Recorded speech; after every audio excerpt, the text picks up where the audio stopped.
একজন আল্লাহর ওলি আছেন, মানুষেরা খবর পাইয়ে পাইয়ে মোলাকাতের জন্য যায়। শুই না একটা হিন্দু ছেলেও গেছে। হিন্দু ছিল একটা সুদর্শন সুপুরুষ যুবক, টক টক চেহারা, যাইয়া হুজুরের লগে হাত মিলেছে। হাতটা মিলেয়া অ্যাকশন শুরু হয়ে গেছে। যুবক ছেলে অকপটে বলে ফেললো, হুজুর আমি কিন্তু সনাতন ধর্মের ছেলে। তাই নাকি? কথা হুজুর হাত ধইরা আর ছাড়ে না।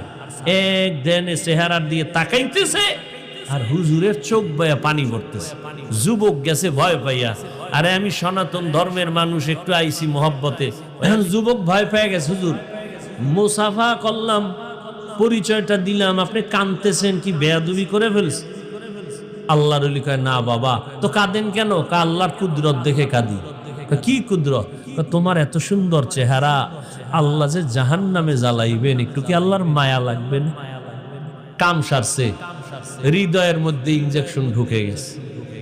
যুবকের কলিজায় নাড়া দিছে। কইল কি? হুজুর হাত ছেড়ে দিছে, যাও বাবা।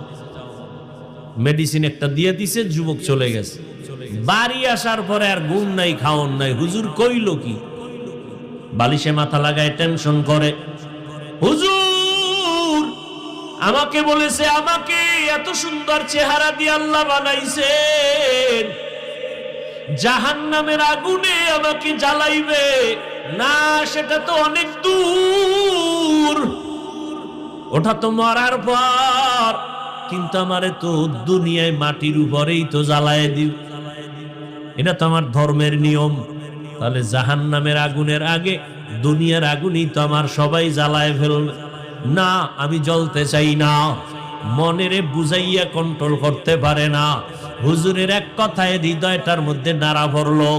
যুবক দৌড়াইয়া আবার আল্লাহর ওলির কাছে গেল, যাইয়া হাত ধইরা কয়, হুজুর আমি বুঝতে পেরেছি, আমার এই সুন্দর চেহারাটা আমি জাহান্নামের আগুনে জ্বালাইতে চাই না।